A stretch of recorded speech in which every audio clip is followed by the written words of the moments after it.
La segunda temporada de House of the Dragon terminó y hay mucho de qué hablar. Si eres fan de la historia, seguramente ya has visto estas escenas que han dividido a la audiencia de la serie. Pero, a nivel general, la temporada no fue bien valorada. Y con buena razón.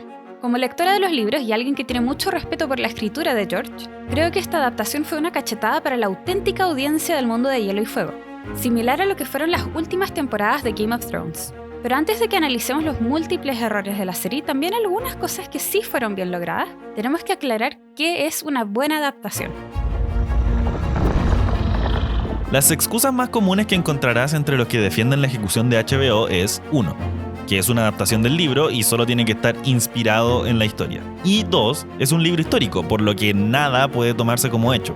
Creo que son excusas muy mal formadas que se dan para justificar tomar una historia y hacer lo que se quiera con ella. Y eso no produce una adaptación de calidad.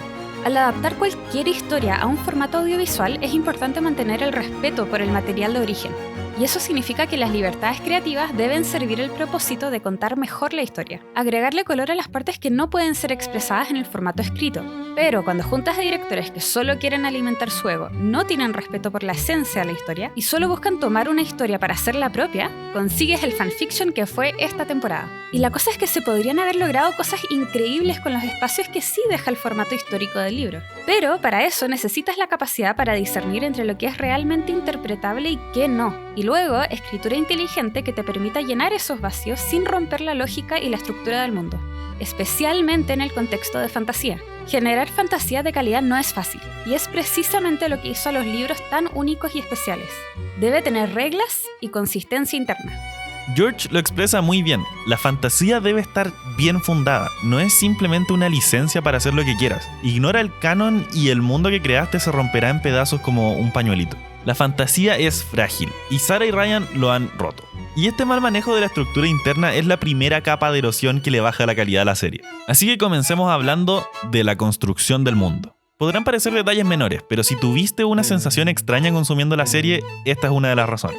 Se rompe con la ilusión de distancia y jerarquía entre castas, y la representación del small folk es donde más se nota esto. La actuación es bien artificial y su apariencia a veces da para comercial de L'Oreal. Libera tu pelo. Pero creo que lo peor está en que hablan perfecto, y la manera en la cual se refieren a la nobleza e interactúan con ellos te haría pensar que los conocen personalmente. You think Rhaenyra will let such an affront go unchallenged?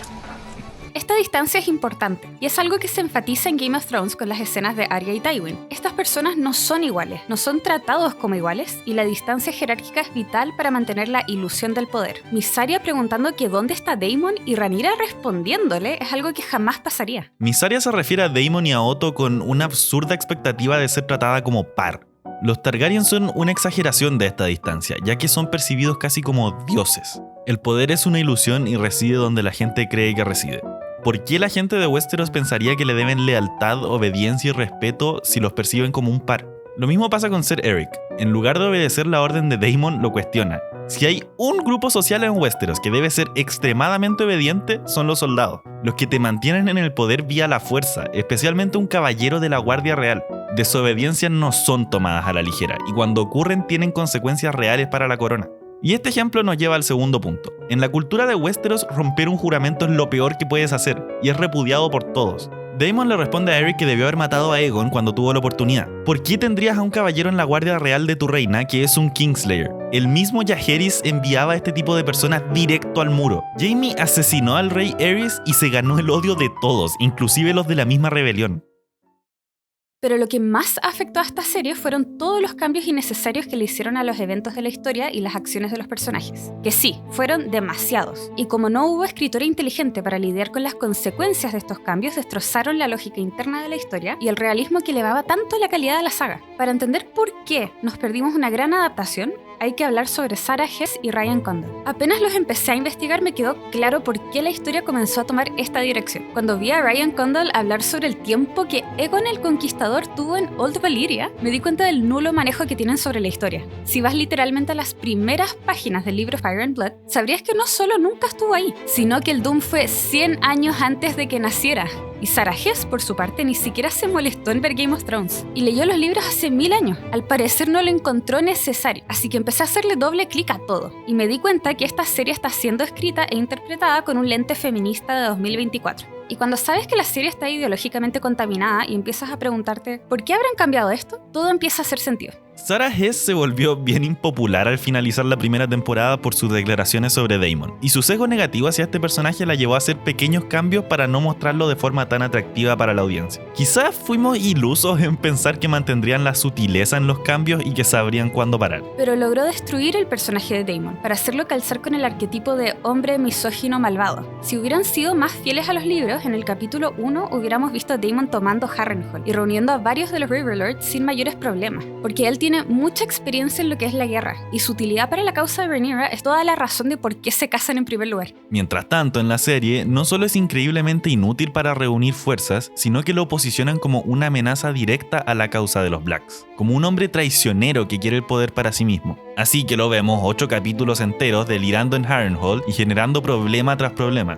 En la serie, Daemon manda a matar a Jaehaerys, manda a hacer crímenes de guerra contra los Brackens, repeliendo estúpidamente a los Riverlords, no deja tranquilo al pobre Simon Strong, conspira contra Rhaenyra y se deja manipular por un niño, matando a uno de sus primeros aliados. En los libros, Daemon le encarga a Mysaria coordinar un intento de asesinato a Aegon, y es ella la que de manera autónoma manda sangre y queso a su misión. Jamás estuvo obligada por Daemon a solo entregar los nombres. Le quitan toda la autonomía y la responsabilidad porque no va con la narrativa de que las mujeres son mejores para liderar en contexto de guerras. El cambio está intencionado para pintar a Mysaria como una víctima de los hombres de su alrededor, y es el setup para que encuentre en Rhaenyra una aliada. Convenientemente, se le da la responsabilidad a Daemon para pintarlo como un hombre impulsivo y violento, el perfecto contraste con Rhaenyra, que en la serie es el arquetipo feminista de líder mujer sabia y paciente. Y Daemon, paseándose por King's Landing, tiene la consecuencia de que el castillo se vea completamente penetrable. Es uno de los primeros grandes ejemplos donde podemos ver cómo los personajes diversos y complejos de George son robados de su humanidad para poner en su lugar personajes dos-dimensionales. Irónicamente, falla en mostrar personajes femeninos bien escritos. La batalla del Molino Ardiente es una de las primeras batallas proxy entre los Blacks y los Greens, activada por las tragedias de ambos bandos. En el libro ocurre directamente después de Sangre y Queso, y lo importante es que es una gran victoria para los Blacks, gracias a Daemon, que se toma Stonehenge aprovechándose de que los Brackens lo habían dejado indefenso para ir a pelear con los Blackwoods. Esta acción rápida de Daemon, que debió haber ocurrido en el segundo capítulo, logra reunir a los Riverlords más importantes en Harrenhal y causa que los Greens pierdan su último apoyo en los Riverlands, que es una zona muy estratégica. Si hubieran mostrado esto, tendría más sentido por qué los Greens no se han querido ir a meter a intentar capturar la zona. No tenía ningún sentido lógico mandar a los Blackwoods a cometer crímenes contra los Brackens. La única función de esto fue pintar a Daemon como cruel e incompetente. La captura de Stonehenge es el catalista de que los Greens comiencen a marchar por los Crownlands. Daemon es la gran razón de por qué los Blacks son una amenaza real para los Greens. En la serie es interesante que muestren interacciones entre Daemon y Alicent, hasta que te das cuenta que es para más propaganda anti-Daemon. La tienen resolviendo todos sus problemas y dándole sermones. Pero quizás alguno de ustedes está viendo el video y está pensando, el Daemon de la serie puede ser un personaje distinto al de los libros y no por eso empeorará la historia. Quizás era necesario ajustar personajes como él para darle más profundidad a la historia. Ajá, ahí entro yo, que incluso sin haber leído los libros les puedo decir que este Daemon ni siquiera hace sentido con el personaje que vimos en la primera temporada de esta misma serie. Puedo aceptar que el Daemon de la serie es más sádico y violento, y también puedo aceptar que una parte de él quería el trono, pero esa es la cosa, es solo una parte de él, y la serie ya dejó claro en la primera temporada que por más que Daemon quiera poder, siempre pondrá primero el legado Targaryen y sus tradiciones, y no necesito un montón de flashbacks para acordarme de eso. Tiene sentido que Daemon esté un poco tentado por traicionar a Rhaenyra. Lo que no tiene sentido es que esté abiertamente hablando de cómo él será el rey y que Rhaenyra lo pueda acompañar si quiere, al frente de todo el castillo. Daemon debería sentirse culpable por esto, y jamás lo diría en público porque sabe que si llega a hacer eso estaría ensuciando el nombre Targaryen, y eso es lo que él menos quiere. Además, no pueden decirme que no fue un cambio extremadamente brusco el pasar del Daemon de la temporada 1 que es capaz de tomar acciones decisivas y lograr victorias importantes, al Daemon inútil de la temporada 2, que no es capaz ni de salir de la cama. Entiendo que este Daemon ya no es tan joven, pero incluso sin proezas físicas, Daemon antes igual sabía manejarse sin problemas en la mayoría de los casos. Y Daemon claramente iba a estar involucrado originalmente en todo el tema de los Dragon Seeds y domar a Vermithor, por esta escena. Este plotline para Daemon claramente fue cambiado, ya que uno no pone una escena así si después los dos personajes no se van a ver más porque uno está de vacaciones en un castillo. Además, que el punto de esta escena es que Vermithor es tan imponente que puede atemorizar incluso a Daemon, porque Daemon no es inútil. ¡Qué manera de cagar! Veamos el otro lado de la moneda. A Rhaenyra le otorgan varios de los logros de otros personajes masculinos, borran bastante de sus defectos que tienen impactos reales en la historia y le quitan muchísima responsabilidad y autonomía a las decisiones malas que toma. De partida, se supone que la muerte de Luke marca un punto de no retorno para Rhaenyra en la guerra, y en los libros queda devastada y afecta profundamente su capacidad para liderar. El problema es que en la serie no le dan continuidad y queda como lechuga, porque la intención es mostrarla como más competente que los hombres que la rodean. La real Rhaenyra esquiva sus responsabilidades por estar en este estado, pero en la serie insisten en que solo es sabia en contexto de guerra, al punto de dejarla con el coeficiente intelectual de una servilleta. ¿Qué sentido tiene que Rhaenyra deje a Mysaria en libertad cuando es el tremendo recurso para su causa? De partida, esto nunca pasa. Se hace para establecer forzosamente una alianza entre ambas mujeres que no ocurre hasta mucho después, sobre la base de sororidad femenina. La Mysaria en los libros actúa como cualquier otro personaje con características humanas, en base a sus propios intereses, pero en favor de una ideología moderna le quitamos humanidad a otro personaje femenino. Pero después de la batalla de los gemelos es cuando cometen la primera aberración para el personaje de Rhaenyra, y la mandan de espía secreto a infiltrarse a King's Landing para un intento ilógico de terminar la guerra en paz junto a Alicent,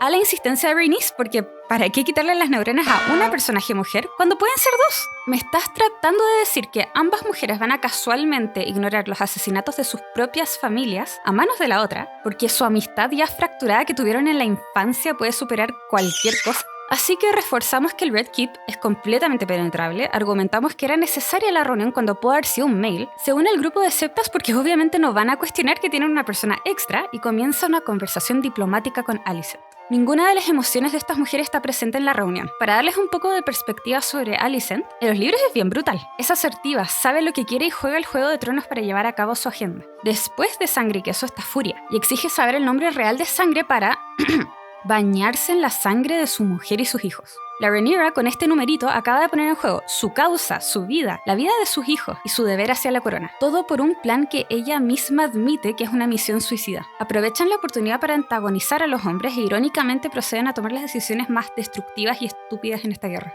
La intención real para Rhaenyra, al parecer, es ver si Viserys realmente había cambiado su opinión y la canción de Hielo y Fuego queda reducido a un malentendido. Todo esto con el propósito de castigar al personaje de Alicent, que representa el arquetipo de una mujer apoyando el patriarcado. Simultáneamente sirve el propósito de limpiar la imagen de Rhaenyra y que no fue en gran parte por sus malas decisiones que se desató la guerra, sino que fue un malentendido. Y lo peor es que cuando ya llegan a un entendido de que es muy tarde dar un paso atrás en la guerra, Alicent también pierde neuronas y no delata a Rhaenyra.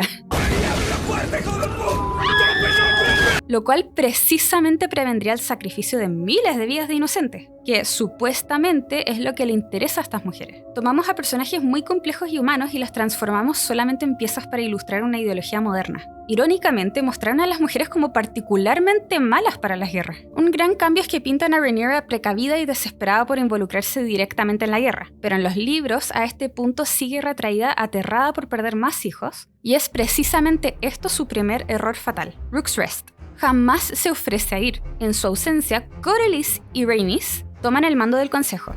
Rhaenys decide ir y Rhaenyra le prohíbe a sus hijos acompañarla, y como consecuencia pierden a Meleys.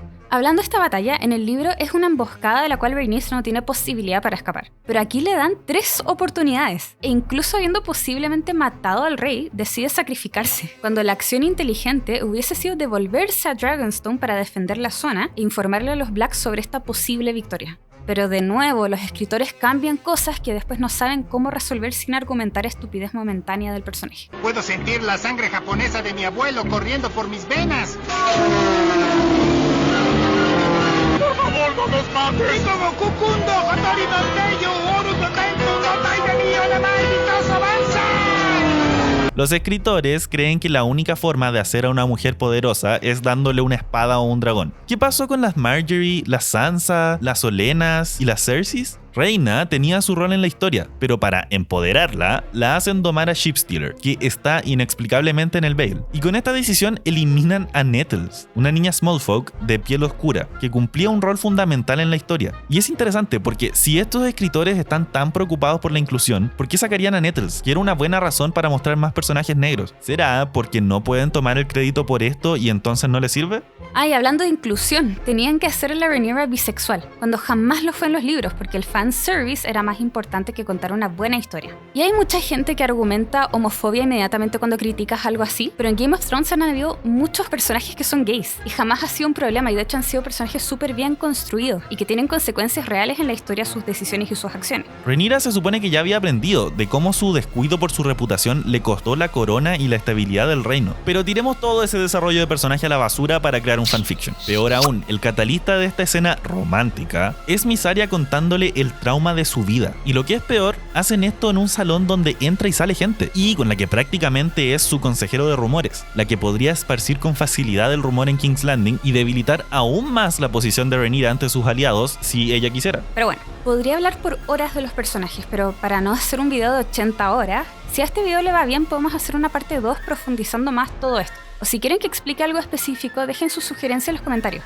Pasemos a la guerra. La complejidad política es la belleza de las historias de George. Y en la serie, lo político-militar fue quizás la parte más descuidada, en favor de feminismo, dragones y telenovelas. Posterior a Sangre y Queso y la toma de Stonehenge, Otto continúa tomando decisiones tácticas de largo plazo, lo cual enfurece a Aegon y lo reemplaza por Criston Cole. Luego, los Greens empiezan a planear cómo recuperar los Riverlands, y Cole, que sí es efectivo en cuanto a tácticas militares en una mirada de corto plazo, propone la idea de ir juntando ejércitos en los Crownlands y asegurar la lealtad de la zona. Y esta es realmente una buena idea, pero en la serie quieren hacer el punto de que las mujeres son más sensatas por alguna razón en las guerras, entonces hacen que Alicent insista en que deben ir con soldados de los Hightower, que están acá. Esto es un desperdicio de recursos, porque en los libros el plan de Criston funciona bien con esa cantidad de hombres. Y como a este punto en el sur, varias casas aún no han declarado su lealtad y son más propensos a rebelarse por las acciones de Criston, es necesario mantener este ejército de más de 5.000 hombres en Old Town para controlar la zona. Milagrosamente, el ejército, o una porción de este, se teletransporta en un día a King's Landing. Pero después, el hermano de Alicent dice que estuvieron 3 meses viajando. Pero después, en esta escena, la Alicent dice que solo hace semanas Viserys estaba vivo. Y uno podrá preguntarse por qué habrán hecho este enredo, además de querer darle más pantalla a la Alicent y mostrar a Cole como un hombre impulsivo. Quizás querían agregar el punto de vista de Gwaine para que fuese testigo de las acciones de Aemond, pero después nunca le dice a Alicent, y a ella tampoco se le ocurre preguntarle. Jace llama a los Dragonseeds en Dragonstone y consiguen domar a Sheepstealer, Vermithor, Silverwing y Seasmoke. Y desafortunadamente lo cambian innecesariamente para mostrar a Jace como un hombre inseguro, y resulta en menos tiempo para ver el proceso entero. Esta creciente amenaza a King's Landing lleva a los Greens a llamar al ejército de Old Town, y ahí es cuando en la serie mencionan que están encontrándose con problemas en el camino. En el libro, Ormond le pide a Aemond asistencia con Vhagar, rehusándose a avanzar.